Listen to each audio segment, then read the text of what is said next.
శుచిత్వం త్యాగితా శౌర్యం సామాన్యం సుఖదుఃఖయోః దాక్షిణ్యం చానురక్తిశ్చ సత్యతా చ సుహృద్గుణాః. అత్యంత పవిత్రమైనటువంటి ఈ పుష్యమాసంలో శుభోదయ వేళలో దేవదేవుడైనటువంటి శ్రీమన్నారాయణుణ్ణి, అఖిలాండ కోటి బ్రహ్మాండ నాయకుడు, ఆశ్రిత జనవత్సలుడు, అనేక వేల కోటాను కోట్ల భక్తజనుల యొక్క కొంగు బంగారమైనటువంటి ఆ గోవిందుణ్ణి ఎంతో గొప్పగా శరణాగతి చేస్తూ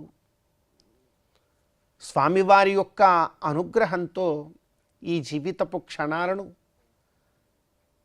ధర్మయుక్తంగా గడపగలిగేటువంటి భాగ్యాన్ని మనమందరం కూడా పొందుతూ ఉన్నాం. మరి ధర్మయుక్తంగా ధర్మానుగుణంగా మన జీవితాన్ని మనం ముందుకు తీసుకుని వెళ్ళాలి అనంటే ఈ కలియుగంలో, ఈ సంసార సాగరంలో ఎన్నో రకాలైనటువంటి అవాంతరాలు ఎదురవుతూ ఉంటాయి. అటువంటి అవాంతరాలన్నింటినీ కూడా జయించి మనం ఏర్పరచుకున్నటువంటి సద్గుణాలను, గురువులు మనకు ఉపదేశించినటువంటి సద్గుణాలను గనక మనం ఆశ్రయించాము అనంటే ధర్మ మార్గంలో చాలా వేగంగా ముందుకు మనం వెళ్ళగలుగుతాం. అవి ఏమిటి అంటే పెద్దలు మనకిలా ఉపదేశం చేస్తూ ఉన్నారు. శుచిత్వం త్యాగిత శౌర్యం. మొట్టమొదటిది శుచిత్వం, శుచిగా ఉండడం. నీవే కాదు, నీ తోటివారు, నీ పరిసర ప్రాంతాలు కూడా. వాటిని కనుక నీవు శుచిగా ఉంచుకున్నావు అనంటే చక్కనైనటువంటి ధర్మానికి మొదటి సోపానంలో నీవు ఉన్నట్టే లెక్క. రెండవది శుచిత్వం త్యాగిత. త్యాగ గుణము కలిగి ఉండడం. త్యాగ గుణము ఎంతగా నీలో ఉంటుందో అంతగా నీవు ప్రశాంతంగా ఉంటావు. త్యాగ గుణము లేకపోతేనే మొట్టమొదట ప్రశాంతతను మనం కోల్పోతాం. శుచిత్వం త్యాగిత శౌర్యం. అలా అని చెప్పి త్యాగగుణం అన్నారు కదా అని శౌర్యం లేకుండా బ్రతకమని కాదు. త్యాగగుణం అన్నారు కదా అన్నిటినీ త్యాగం చేసేస్తాం. మనం ఏ ప్రయత్నం చెయ్యం. ఎక్కడ వేసిన గొంగలి అక్కడే అన్నట్టుగా ఉంటాము అంటే కుదరదు. శౌర్యము కూడా ఉండాలి మన జీవితంలో, మన యొక్క కార్యములలో. నీవేదైనా ఒక ధర్మ కార్యమును సాధించాలి అనుకున్నప్పుడు నేను త్యాగశీలుండండి అవన్నీ కూడా వదిలేస్తుంటారండి. ఏదో పోనివ్వండి అనకూడదు. శౌర్యంతో నీవు నిలబడి ఆ కార్యాన్ని పరిపూర్ణంగా నీవు ఆచరించి నిలబడగలగాలి. మరి ఆ కార్యము లేకపోతే ఎలాగా? అందుకే శుచిత్వం త్యాగిత శౌర్యం సామాన్యం సుఖదుఃఖయోః. శుచిత్వం ఉండాలి, త్యాగగుణం ఉండాలి, శౌర్యం ఉండాలి. నాలుగవది చెప్తూ ఉన్నారు సామాన్యం సుఖదుఃఖయోః. నీవు సుఖంలో ఉన్నా ఒకేలాగా ఉండాలి, దుఃఖంలో ఉన్నా ఒకేలాగా ఉండాలి. లోకంలో సుఖంగా ఉన్నప్పుడు ఎగిరెగిరి పడిపోతుంటారు జనాలు, దుఃఖంలో ఉన్నప్పుడు విలవిలలాడిపోతుంటారు జనాలు. అది కాదయ్యా. సుఖదుఖాలలో నీవు సమానంగా ఉండగలిగినటువంటి రోజున నీవు చాలా గొప్పవాడి. అందుకే సామాన్యం సుఖదుఃఖయో దాక్షిణ్యం చానురక్తిశ్చ. దాక్షిణ్య గుణము ఉండాలి నీలో. ఏమిటా దాక్షిణ్య గుణము అనంటే, ఒక ప్రతి పలకరింపులో కానీ, ప్రతి ఒక్కరితో ఏదైనా ఒక విషయము గురించి నీవు చర్చ చేస్తున్నప్పుడు కానీ, నీ వ్యవహారాలన్నింటిలోనూ కూడా ఎంతలో ఉండాలో అంతలా ఒక క్షమాగుణము, ఒక దాక్షిణ్యము, ఒక మొహమాటము ఇవన్నీ కూడా ఉంటే చాలా ప్రశాంతంగా నీవు ఉండగలుగుతావు. అవి కనుక లేనటువంటి వాడు జీవితంలో ప్రశాంతతని కోల్పోతాడు. అందుకే ఇవన్నీ కూడా పెద్దలు మనకు చెప్తూ ఉన్నారు. అనురక్తి. అనురక్తి అంటే అభిమానం సకల జనుల యందు నీకు ఉండాలి. ఉదాహరణకి ఎవరైనా ఒక వ్యక్తి మీదో నీకు కనుక అభిమానం లేదు అంటే శత్రుత్వం ఉంది పెట్టుకో. ఆ శత్రుత్వము జీవితాంతము కూడా, ఆ శత్రుత్వము పోయేంత వరకు నీలో ప్రశాంతత కోల్పోతావు. ఆ శత్రుత్వ భావాన్ని కనుక నీవు తీసేసావా చాలా ప్రశాంతంగా నువ్వు ఉండగలుగుతావు. అందుకే అంటూ ఉన్నారండి, శుచిత్వం త్యాగిత శౌర్యం సామాన్యం సుఖ దుఃఖయో దాక్షిణ్యం చానురక్తిశ్చ సత్యత చ సుహృద్గుణా. చిట్ట చివరిది సత్యత. ఎప్పుడు నీవు నిజాయితీగా ఉండడం, లోపల ఒకటి బయట ఒకటి, ఆ లోపల ఇంకోటి, ఇలా కాదు. ఎప్పుడు ఎక్కడైనా కూడా చాలా ప్రశాంతంగా సత్యతతో బ్రతకగలగడం అనేటువంటిది అది చాలా ఆత్మస్థైర్యాన్ని ఇస్తుంది. మరి ఈ గుణాలన్నింటినీ కూడా మనం అలవర్చుకోగలిగితే ఎంతో ప్రశాంతంగా ఆనందంగా గోవిందుడి యొక్క సేవా కైంకర్య మార్గంలో మనం జీవితాన్ని ముందుకు తీసుకుని వెళ్ళగలుగుతాం. అటువంటి గొప్పదైనటువంటి జీవన మార్గంలో మనం అందరం కూడా ముందుకెళ్ళే ప్రయత్నం చేస్తూ ఈనాటి తిథివార నక్షత్రాల్లో ఉండేటువంటి తత్వాన్ని కాస్త మన జీవితానికి అన్వయించుకునే ప్రయత్నం చేద్దాం. ఈ రోజున జనవరి 4వ తేదీ పుష్యమాస కృష్ణపక్ష పాడ్యమి తిథి. ఈ రోజున పాడ్యమి తిథికి అధిదేవుడు తిథీషావహ్ని అంటారు, అంటే అగ్నిదేవుడు. ఈ రోజున అగ్న్యారాధనము చక్కనైనటువంటి మేధాశక్తిని మనందరికీ కూడా కలుగజేస్తుంది. అదేవిధంగా ఈ రోజున నక్షత్రం పునర్వసు నక్షత్రం. ఈ రోజున రామచంద్రస్వామి వారి యొక్క కైంకర్యం, రాముడి దర్శనం ఎంతో గొప్పగా ధర్మ మార్గంలో ఉండగలిగేటువంటి అదృష్టాన్ని మనందరికీ కూడా కలుగజేస్తుంది. అదేవిధంగా ఈ రోజున వారం ఆదివారం. ప్రత్యక్ష దైవమైనటువంటి సూర్య భగవానుడి యొక్క దర్శనం, ఆదిత్య హృదయ పారాయణం ఆయురారోగ్యాలను మనందరికీ కూడా కలుగజేస్తుంది. ఈ విధంగా ఈ తిథివార నక్షత్రముల యొక్క తత్వాన్ని మన జీవితానికి అన్వయించుకొని గోవిందుడి యొక్క అనుగ్రహంతో ఈ పుష్యమాస శుభోదయ సమయాన్ని మనం చరితార్థం చేసుకుందాం. మనసారా అనరాధా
అకించన నిధిం సూతిమపవర్గత్రివర్గయో అంజనాద్రీశ్వరదయామభిష్టౌమి నిరంజనా.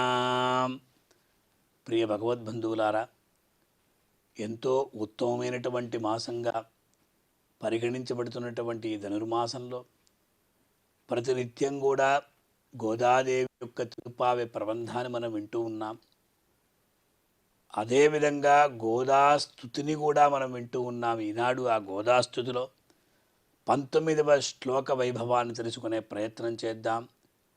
తుంగై అకృత్రిమగిర స్వయముత్తమాంగై యం సర్వగంధయితి సాదరముద్వహంతి ఆమోదమన్యమధిగచ్చతి మాలికాభిః సోపి త్వదీయ కుటిలాలకవాసితాభిః. గోదాదేవి ఏ ప్రకారంగా భగవంతుని యందు ఒక ప్రేమను భక్తిని సలిపింది అంటే ఆ భగవంతుడే వశమవుతున్నాడు.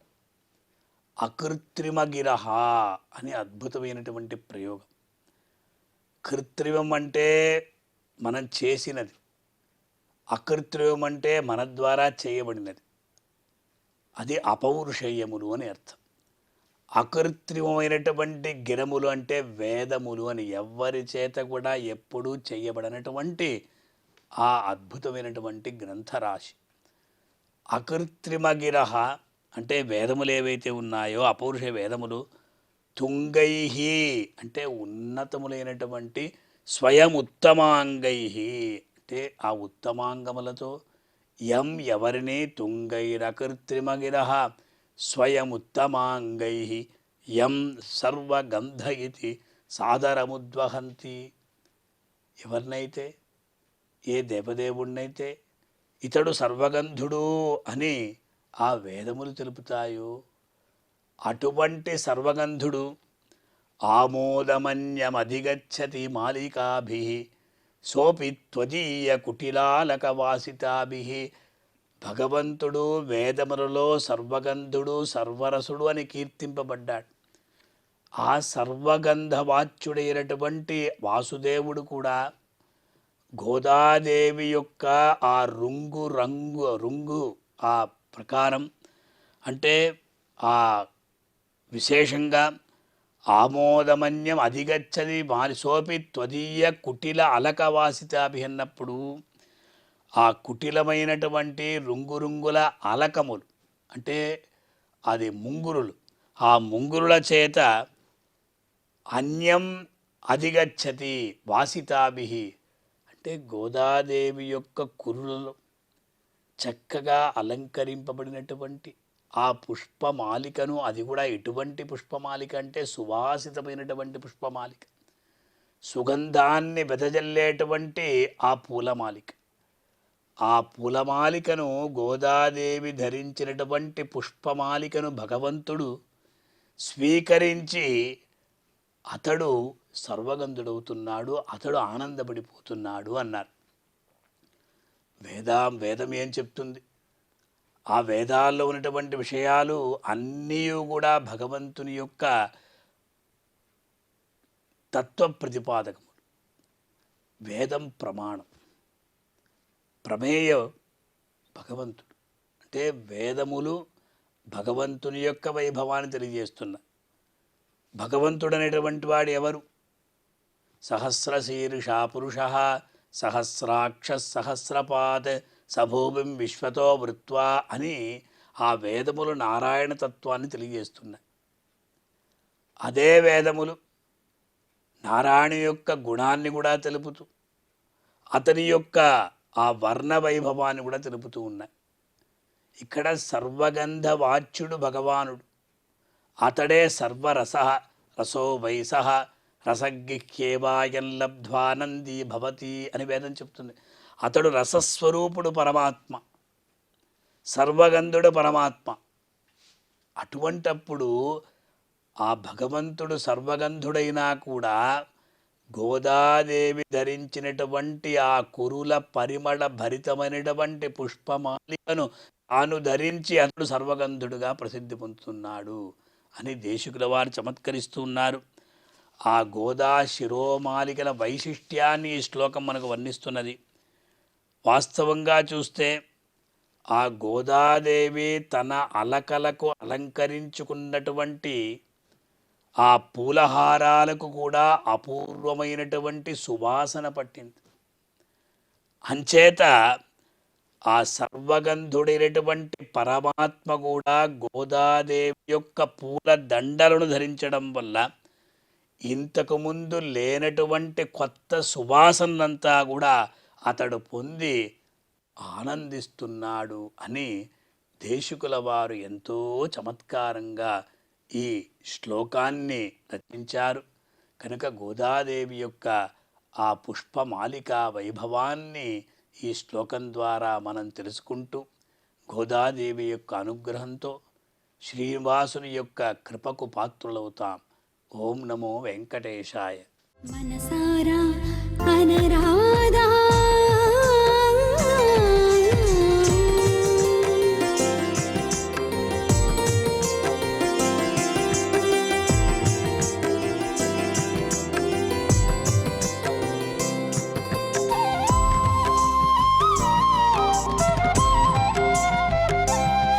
కమలాక్షని మోవి చిరునగవ చూడ కదలక నిలిచేరు సురులు యక్షులును కలుషముల హరించు కందర్ప జనక కడదాకా కొలిచేము కోనేటి రాయ మనసారా అనరాధా గోవింద హరి గోవిందాయని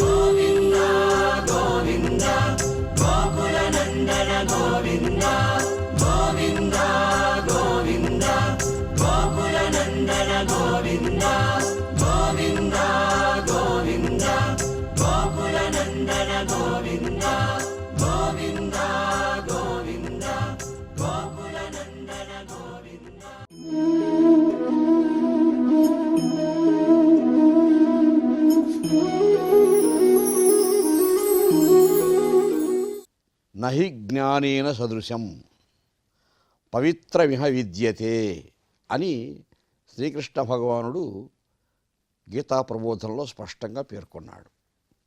జ్ఞానం ఎలా కలుగుతుంది? విద్యాభ్యాసం చేత కలుగుతుంది, బహుళ గ్రంథ సముచ్చయం చేత కలుగుతుంది, అనేక గ్రంథాలు అధ్యయనం చేసి అందులో సారాంశాన్ని ఆస్వాదించడం వల్ల కలుగుతుంది. అటువంటి విద్య మానవునికి శ్రీరామ రక్ష ఎల్లవేళల. మాతేవ రక్షతి పితేవ హితే నియుక్తే కాంతేన చాభిరమయత్యపనీయ ఖేదం కీర్తించ దిక్షు వితనోతి తనోతి లక్ష్మీం కిం కిం నసాధయతి కల్పలతేవ విద్యా అన్నారు. విద్య అన్నది ఒక కల్పవృక్షం లాంటిదండి. కల్పవృక్షం కిందికి వెళ్ళామంటే ఏ కోరికలైనా అనుగ్రహిస్తుంది కదా. ఆ శక్తి మళ్ళీ విద్యకున్నది. విద్య తల్లిలాగా రక్షిస్తుంది, తండ్రిలాగా పోషిస్తుంది, గృహిణిలాగా లాలిస్తుంది, కీర్తి ప్రసాదిస్తుంది. విద్య లక్ష్మీ ప్రసాదనం చేస్తుంది. సంపద ఎలా వస్తుంది? చదువుకుంటే వస్తుంది. వ్యాపారం చేస్తే సంపద వస్తుంది. వ్యాపారం చేయాలన్నా కానీ తెలివితేటలు కావాలి. ఆ తెలివితేటలు మళ్ళీ విద్యే కదా. కాబట్టి ఒక కల్పవృక్షం లాంటి విద్య అన్నది, అటువంటి విద్యాభ్యాసాన్ని కానీ మనం ఉపేక్షించామంటే జీవితంలో ఎవడూ రాణించలేడు. అందుకోసమే బాగా చదువుకునే ప్రయత్నం చేయాలి. ప్రహ్లాదుడు చెప్పాడు కదా, చదివించినను గురువులు చదివిటి ధర్మార్థ ముఖర శాస్త్రంబులు నే చదివినవి కలవు పెక్కులు చదువులలో మర్మమెల్ల చదివిది తండ్రి అంటాడు. నేను చదివాను అన్నాడు. తండ్రి కూడా ప్రహ్లాదుని తండ్రి హిరణ్యకశిపుడు వాడని దుర్మార్గుడైనా కానీ బిడ్డను బాగా చదివించాలి అనే కోరిక కలిగింది ఆయనకి. బిడ్డ విద్యాభ్యాసం చేయాలి అనే కోరిక బలీయంగా కలిగింది. అందుకే చదివించాడు. ఆయన కూడా బాగా చదువుకున్నాడు. అలా సాక్షాత్తు శ్రీకృష్ణ భగవానుడు కూడా లీలామానుష విగ్రహుడైనా, ఎంత పురుషోత్తముడైనా, ఎంత దేవాదిదేవుడైనా ఆయన కూడా సాందీపని అనే ఒక ఆచార్య పురుషుని ఆశ్రయించి ఆయన దగ్గర చదువుకున్నాడు. ఆ చదువుకునే రోజుల్లోనే కుచేరుడు ఆయనకు స్నేహితుడు. అలా బలరామకృష్ణ ఇరువురు కూడా అక్కడ శ్రద్ధగా విద్యాభ్యాసం చేశారు. ఎందుకు చేశారు? సాక్షాత్ పరమాత్మ ఆ విధంగా విద్యాభ్యాసం చేసినప్పుడు మానవ మాత్రుడు ఎంత? కాబట్టి మనకు తల్లిలాగా రక్షిస్తూ ఉంది, తండ్రిలాగా పోషిస్తూ ఉంది. విద్య లేకుంటే జీవితంలో పోషణే ఉంది. విద్య ఉన్నప్పుడు మంచి విద్య ఉంటే మంచి ఉద్యోగం ఇస్తున్నారు, కాలక్షేపం బాగా జరుగుతూ ఉంది. కాబట్టి ఎప్పుడూ విద్యాభ్యాసాన్ని బాల్యం నుంచి కూడా మనం ఉపేక్షించే అవకాశం ఉండకూడదు. మంచి గురువులను ఆశ్రయించాలి, మన సందేహాలన్నీ కూడా తీర్చుకోవాలి, బాగా చదువుకోవాలి. గొప్ప శాస్త్రవేత్తలు కావాలని కానీ, మహాకవులు కావాలని కానీ కలలు కని ఆ కలలు నిజం చేసుకోవాలి. అదే తపస్సు. విద్యాభ్యాసం కోసం చేసేదే తపస్సు. పూర్వకాలంలో మహారాజులు కూడా గురుకులంలో విద్యాభ్యాసం చేసేవాళ్ళు. గురుకులంలో ఎంత మహారాజు గారి కుమారుడైనా నిరాడంబరుడై గురువుగారి పాదార విందాలు ఆశ్రయించి జ్ఞానం నేర్చుకునేవాడు. వేదాలు, ఉపనిషత్తులు, శాస్త్రాలు, పురాణాలు ఇవన్నీ కూడా గురుముఖంగా అధ్యయనం చేసినప్పుడు మనకు తప్పకుండా ఆ సారాంశం మన వంట పడుతుంది. మన వంట పట్టినప్పుడు మనం ఆచరణలో అవి చూపిస్తాం. కాబట్టి విద్యాభ్యాసం అనేది చాలా విద్య విదేశ బంధువు అన్నారు. మీరు ఎన్ని దేశాలకు పోయినా విద్వాన్ సర్వత్ర పూజయేత్ అన్నట్టు విద్వత్తు అన్నది మనలో ఉన్నప్పుడు మహారాజులు ఆదరిస్తారు, ప్రజలు ఆదరిస్తారు, ప్రభుత్వాలు ఆదరిస్తారు. అందుకే విద్య రానివాడు వింత పశువు అని కూడా అన్నారు. కాబట్టి మనకు తండ్రి లాంటిదై తల్లి వంటిదైనటువంటి ఆ విద్యను తప్పకుండా మనం అభ్యసించాలి, అధ్యయనం చేయాలి, ఆచార్య పురుషులను ఆశ్రయించాలి. కాబట్టి మీరు ఏ మహాకవిని చూచినా, ఏ శాస్త్రవేత్తను చూచినా ఆయన గురువు ఉంటాడు. ఈ విద్యాభ్యాసం చేయించిన గురువు గారు ఉంటారు. అలెగ్జాండర్, అరిస్టాటిల్ అలా అందరికీ ఉన్నారు, ఎవరిని చూచినా కానీ. కాబట్టి విద్య అన్నది అమృతము. విద్య అన్నది ఉపేక్షించకూడదు. విద్య ఒక కల్పవృక్షంగా మనం భావించాలి, ఆరాధించాలి.